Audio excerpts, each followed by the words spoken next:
let's welcome you to another edition of Let's Talk Business, organized by JCI European Senate. I'm Philippe Carrera. And my name is Robert van Waart. The Dutch guy. Yes. Welcoming Wayne Clarke today, founder of the World Class Manager Program, who have now developed this is a big number, 20,000 managers globally. Previously led the Sunday Times consulting business and has worked with over, again, a big number, 700 CEOs in more than 30 countries, JCI ambassador and a lifelong JCI fan. So welcome, Wayne. Thank you very much for accepting our invitation. First question that I will put you. Tell us, what are the skills needed to be a manager in this post, we hope, COVID era? That's a great question. Well, firstly, thank you very much for having me on the show. It's a pleasure to be here and also to share with any of you that have tuned in into the stream, to the live stream. Again, what I'd like to do, as we always try to do, is to share some super practical things, both from our insights and also things that we can all do to improve the performance of our teams and our organizations. And I think it's a great question, Philippe, because the last year has taught us a lot about how organizations get the very best from people. And we start with the idea that the goal of all of this, of course, is to improve the way that managers manage, to improve the performance of the team. Of course, if we get that right, then we improve the performance of the organization. And ultimately, the job of improving the organization is to deliver better for the customers. So we always try and keep the customer element in mind. And I think a lot of organizations over the last year have had to refigure out really what their purpose is, how they're structured, what their strategy needs to be, because in some cases, entire business models are now no longer valid.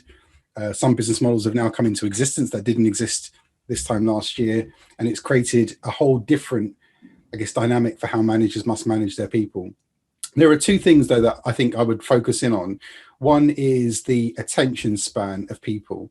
Now, we've been doing a lot of work of looking at this over the last few months, and depending on what research you look at, there's one piece of research which is quite interesting from, it was on the BBC, and they said that human beings now have an attention span 1 second shorter than a goldfish.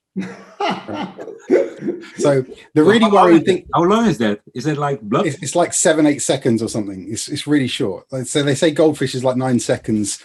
Human being now around 8 seconds. And the interesting thing was that if you look at human evolution, obviously, depending on your views on human evolution, we've been around for a long time. They think the drop off in the attention span has actually happened in the last 5 years, more dramatically. So it's like a hockey stick of attention loss or going down.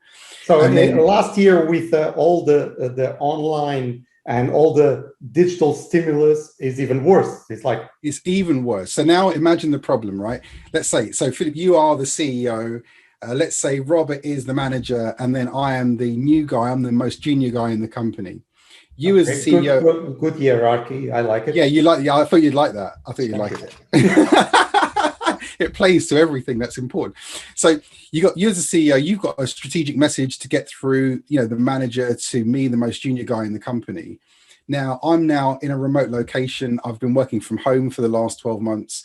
Think about how many things are trying to get my attention. So before, when I was in the office, there was things competing for my attention that were digital, that were social media driven. Now imagine I'm at home and I've got, TikTok and WhatsApp and Snapchat and Facebook and LinkedIn.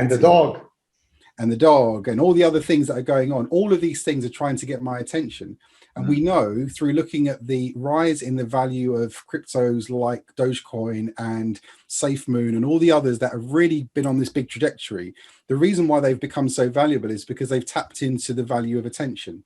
Attention is the most valuable thing right now, which is being traded in a digital space. So the reason why I think this is so important for the manager, for the modern manager in June 2021, is because the manager and the CEO want to get my attention on what they want my attention on, which is the business, the customer, the operation, whatever it is.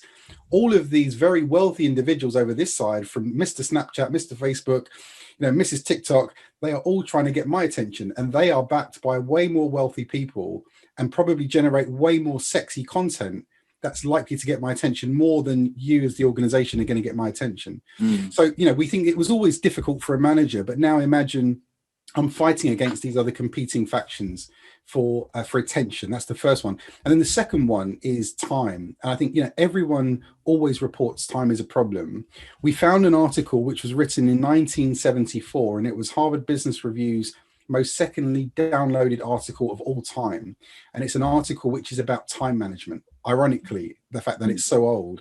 And if you look at the language in there and you look at the structure and the problem it sets up to solve, it could have been written in June 2021, because the time problem is the big problem. So again, for the modern manager in June 2021, you've got to really think about how much time do people have and how much attention span do they have.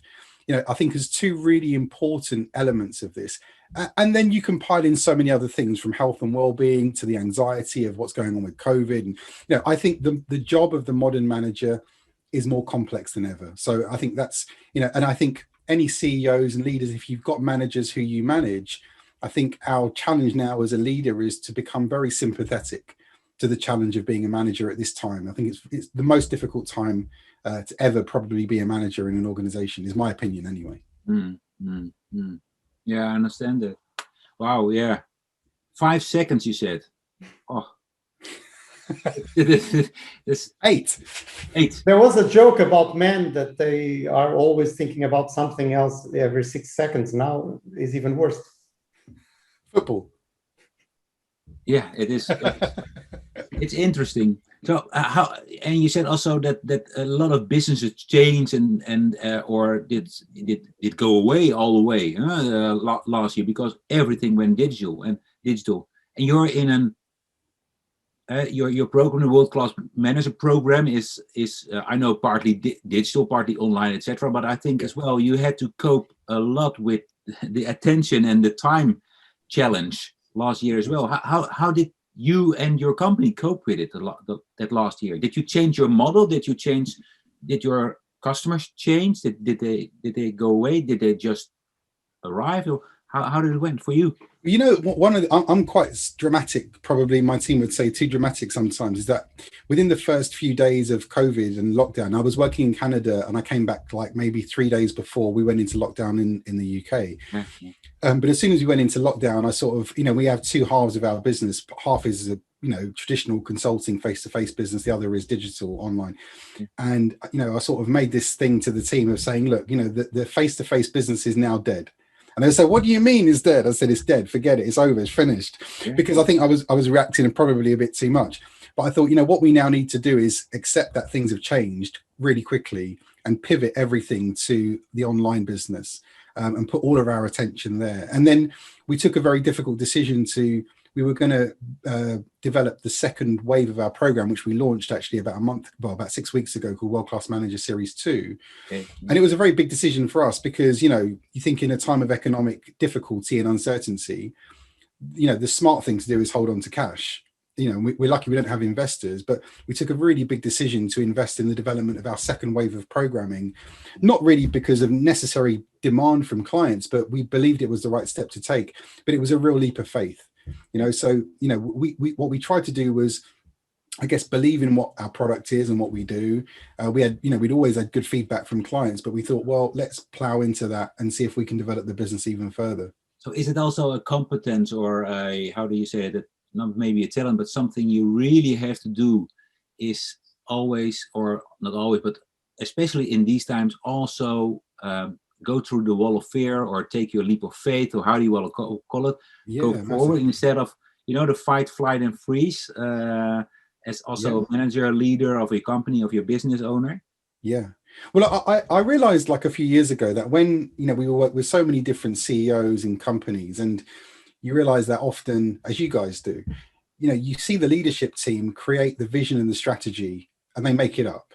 And this is the thing I always tell, like I lecture at a few universities, and I always tell undergraduates, the thing about when you see an organization's vision, and I always say, I'm sorry to sort of kill the mystery around it. Everyone makes it up, right? Unless you're a psychic and you've got psychic ability, no one knows what's going to happen in the next 5 minutes. let alone 3 to 5 years. Mm. We believe that something might occur. We create a vision, and we then appear to the staff confident. It looks like it makes sense. This is the thing. People start to believe it, and Yeah. it becomes the reality. So, I kind of figured, having seen this so many times, what this is about is you've got to have a vision that inspires you. And if it does, then that's enough, and you just keep working towards it. And I think that's the thing. Like, we often go into companies and say, look, if the vision, when you describe it, doesn't excite you about what tomorrow looks like, this is a lousy vision. You've got to recreate this thing, because the vision should offer hope. And the thing that we realized in the last 12 months is that people are in more need of hope than ever before. I don't know how it happened in Netherlands. And, here we had, like, I'm sure it's the same, we had 3 waves of lockdowns, and each wave got progressively more destructive to people's hope. I think the third one, everyone here said the same. It felt like the most difficult one that got announced in early January. And, that's on a sort of, that's in a community level. Imagine inside organizations. So we've got to keep people's hope alive. And I think having an exciting vision for what tomorrow looks like is probably one of the most effective ways, again, back to the first question of what a modern manager should be able to do if they're a really great leader or great manager, is you've got to excite people about tomorrow in the hope that it then translates into action today. And it's the same when, as we're all huge JCI fans and been involved for so long, the wonderful thing about JCI is it exists around a core vision that, even if you were as upset and tired and poor as you might be, you can't fail to be excited about the vision and the mission of and the creed of the organization. It gives you an energy again, and that's a great vision, right? So, I think that's what we would definitely suggest to leaders they need to do, is create those compelling visions that excite people. Wayne, don't you think that I saw, and you talked with a lot of managers, and I saw a lot of conferences where there was always a speaker that would say, oh, before the pandemic, we live in a VUCA world. Yeah. And everybody in the room would be like, yeah, VUCA. And they were like, yes, of course, this is like very ambiguous, very variable. Of course, this change.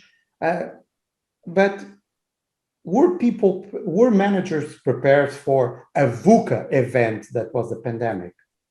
Well, like the funny thing with VUCA is it was the biggest nonsense, I think, because, the truth is, you take a microscope as we understand in science, and the closer you zoom in to a molecule or an atom, and you realize that at every single point in time, everything's changing constantly. The illusion is that there isn't change is the biggest lie. The fact is, everything changes all the time, and it has done, and it will do forever. The world is flat. The world is flat. That's not a lie, right?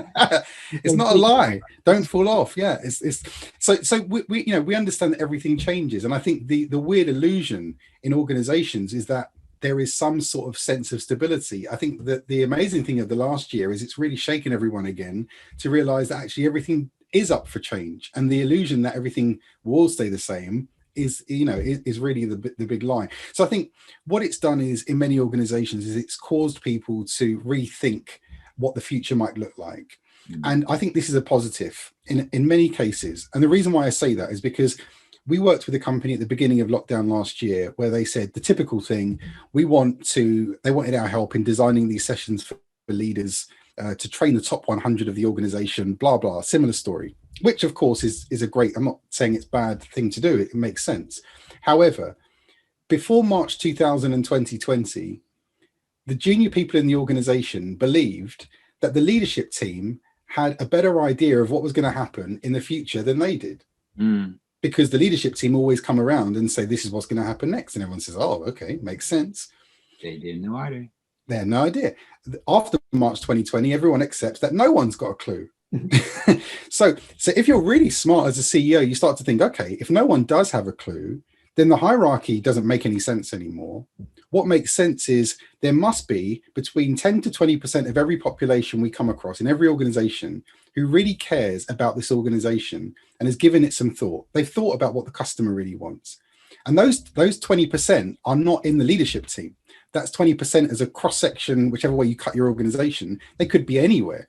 So maybe a clever thing to do is to start to say, actually, VUCA is true and it's always been true and it will always be true forever. Let's find out the 5, 10, 20% of the population who really give this some considered thought and have got some good ideas that can change things for us in a positive way, and engage with those people.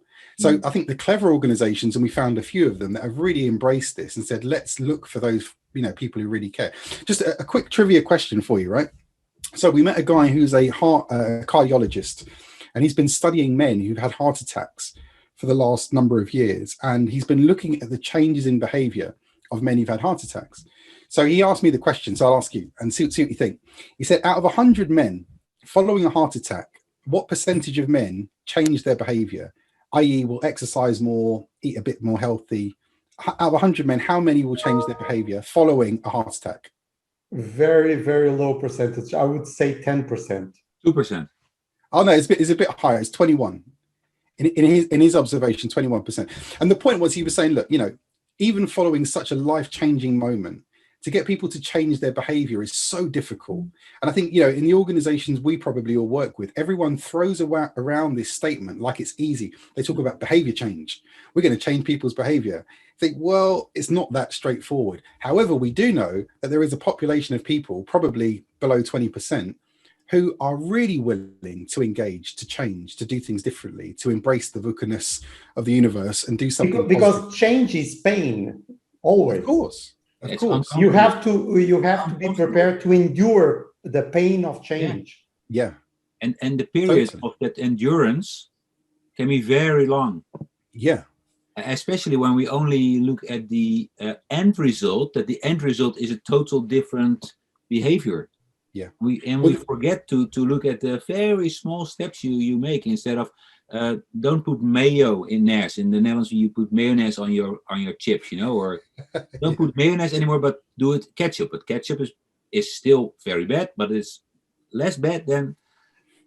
And when we say we only look at when we stop with the chips or the French fries. How do you call them? So. Yeah. And I think that's the key, is that a lot of organizations give up way too early. Yeah. So especially if they're like, I'm not saying that this is necessarily a listed company problem, but I think if you're in a stock market listed company and you work to the rhythm of the 3-month reporting to the market, to the analysts, and you work on this quarterly basis, we find so many organizations who will say, we have this change program and, we want it to make an impact in the next quarter, or maybe next 2 quarters. And you say, you serious? Like any of the organizations that we found, I'm sure you would see the same. You're probably talking 3 to 5 years for real change to happen, because you need the refresh of employees who change their behavior, coming in a different way. So Wayne, when you let's fast forward 5 years. Yeah. And so in retrospect, so we look back, what is your wish that we as a society, or as leaders, have learned because of this pandemic and this 1.5 years of strange situation? What is your wish? What would you wish? That's a great question. It's a really great question. And maybe there's some contentious views with this too, right? So a couple of things. I think one is, for organizations, we talk about like waste a lot. And I think organizations waste, and I'm not talking about like, an ESG type of waste situation. I'm talking more about like knowledge. I think it's one of the biggest wastes in organizations we come across, and organizations replicate the same problems over and over and over again. If you rewind back, I'm showing my age now, I'm 45, but when I go back to, I began at Deloitte when I was straight out of university, 1998. And when I began there, I was given a book by my boss at the time, and it was called The Knowing Doing Gap. And it was this sort of this promise of the knowledge management era. This was the big promise of the late 90s in corporate, that it was going to solve all these issues. And actually the fundamentals of knowledge management was so brilliant, because the idea is essentially helping to make sure that we're constantly learning. We become a learning organization. How many organizations became learning organizations? Not many. And I think it's a really big source of waste. And I think and there's a few impacts of that. People in all organizations have got a gift to bring. And I think, what I've seen on the positive end in the last year is organizations who've re-engaged with their people and accepted that people have got very diverse gifts and talents. And it's not reliant on hierarchy. It's not reliant on years of service. And there's a rethink about how to help the human being to fulfill potential in a more positive way. And I think I would love to see that trend continue, and that the workplace becomes a place, and it sounds like a nirvana dream, but you did say 5-year wish. It becomes a place where, you know, people genuinely start to feel like the work, like in order to work in a workplace that doesn't harness your talents and skills, becomes as socially unacceptable as smoking in the offices today. Yeah. You know, we want to get rid of these companies. Like, in a way, the odd thing is that we have these lists, and I participated in this for years. We create these lists of these best employers to work for, like they're an exception to the rule, which is quite strange. Standard, yeah, we want that to be the standard. Like, you know, if you apply that to poverty, you know, you would want everyone in the world, and in theory it's possible, everyone in the world should be able to live at least the minimum of like a middle class existence. The money's there, the resources are there, but you know, things go wrong. So from a work point of view, I think that would be really powerful if that could happen. To have more, is it maybe in other words, but to have more is it more that sort of a more human workplace, or is it? Yeah, it is more human. Yeah.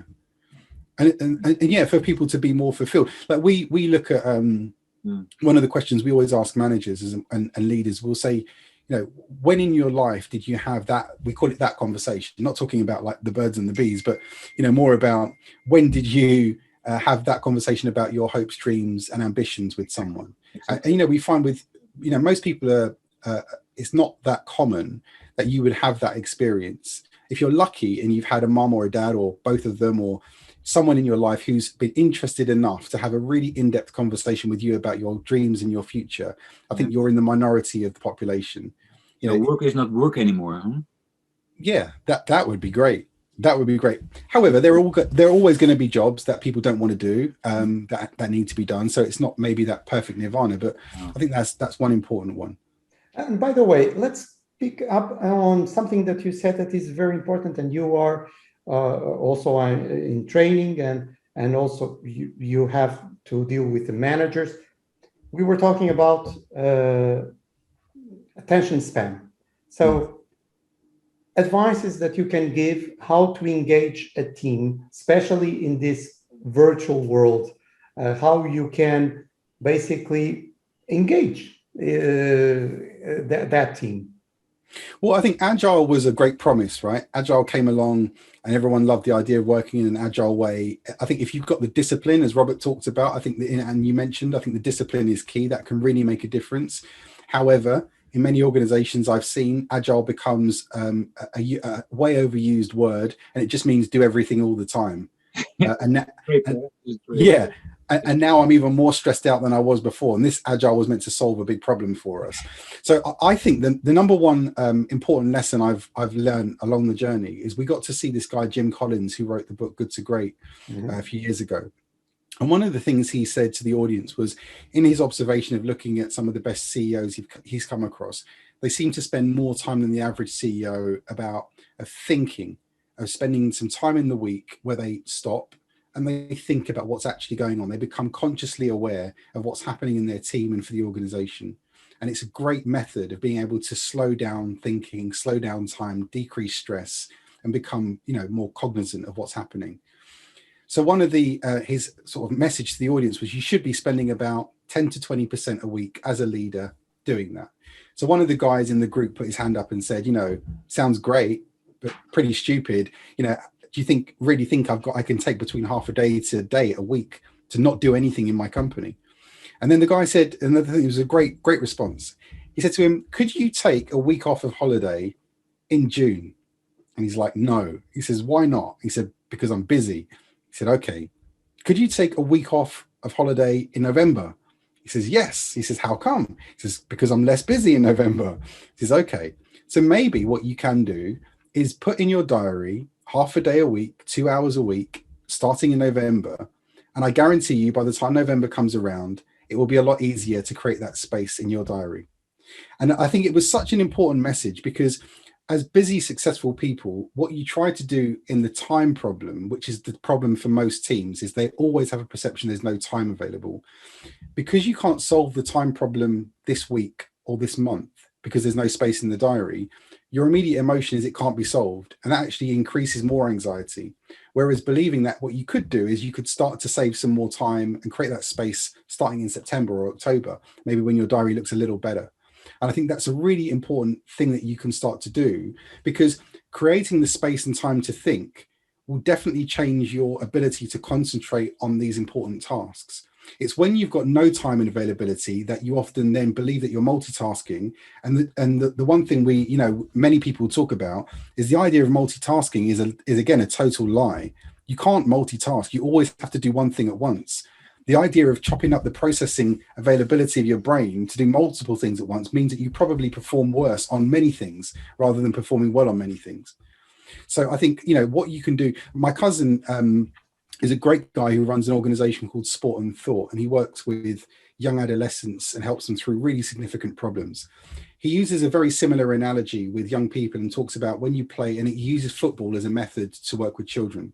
And he says, if you look at a great footballer, that moment where they put their foot on the ball, and the foot on the ball might be 1 to 2 seconds, but in those 2 seconds, it gives you the ability to span the entire field of play and make the right next move. And it's the same thing, I think, for busy modern managers and people in teams, is they don't create any space and time to think. It's constant. And the strange thing is that we reward that in our social system. Like if you go back into the office and you see someone in the lift, you're going up to sit at your desk and someone says to you, how are you doing? And you say, oh, I'm crazy busy, right? That's often rewarded because in the social culture of our organizations, we say, yeah, me too. I'm crazy. Yeah, you're really cool. It's like the person that has the desk full of paper. It's exactly the same. If you got into the lift and someone said to you, oh, what did your day look like? And you say, well, today I'm just thinking. You say, this guy's lost his mind. He's gone nuts. But we don't reward that in our social system. But this is probably, we know from looking at some of the best CEOs we've come across, the most successful, richest people I've met on the planet, build in this ability to think, and that's why they've become so successful. Yeah, great. Wayne, we share our passion also not only about leadership and business, but also for JCI, right? Of course. You haven't been a JCI member, right? But you are a JCI ambassador, so a lifelong global partner of JCI, right? Yeah. Believing the creed and I love it. I love it. And we said before the show already, the first time we met, I believe, was in Osaka 2010. So it's already, and you have been to all those many conferences and global partnerships. So you have seen a lot of JCI members, which are also business leaders, entrepreneurs, corporate leaders, small, medium enterprise leaders, managers, etc. And you've seen them also grow, etc. And that learning environment of JCI. What have you seen is the biggest possibility for maybe potential JCI members or future JCI members? What is the biggest learning you have seen people making there? Well, there's so many. Which are really interesting also for business life. Yeah, I think there's two sides to this. I think there's the business side of it. And I don't think, and this is part of our eternal challenge, isn't it? To convince more and more companies to engage with JCI. Because, what appealed to me when I first met JCI, 11, 12 years ago, was an organization where in many companies we go into, we're trying to force people to learn and grow and develop. Here I come across a group of JCI members in Reading in England on a Saturday afternoon that paid their own money to come and develop themselves, which is like, what? This is crazy. And for me, it was like a sort of shot in the arm of energy and engagement here, finding these people in JCI. I think corporates don't understand, or many of them don't understand, the power of what JCI as an organization could do if they were to partner with them. So that's been part of my eternal challenge in quest, really, is to get many companies to engage with JCI. And then I think for JCI members to also engage the leadership of their organizations to engage with the organization. So if you think of the global membership in JCI, how many people in the JCI membership work for quite big multinationals and companies who could make a huge impact by their partnering with JCI. And I think it's incumbent on us as JCI members and those who are passionate about it to try and get our leaders in our companies to engage with JCI as an organization. And I think that JCI can show companies like how to develop people, because I think it's got a totally different ethos, because you've got people who are hungry to develop and to grow themselves, and you've got access to, I'm going to say it now, because he was voted the best trainer in the world, this man here. You've got access to people, like you guys in an organization, and you don't find people like this in companies. It's quite rare. Wayne, remember that we had like a time frame of 30 minutes We're And done. we are exactly on the 30 minutes. So Oh, yeah. we are Attention very span- efficient and effective, because this was actually a very, very interesting conversation. And we got a lot of absolutely amazing points from you, Wayne. Thank you very much for Pleasure. having this time to think with us, because in a way, for Robert and me, this is one of the rewards that we have, is to meet people like you and have a time to stop and think and to reflect and to get fantastic feedback from people like you, Wayne. So thank you very much. This was one more Let's Talk Business, organized by JCI European Senate. And Wayne, thank you very much once again, and see you next time. See you guys. Thank you.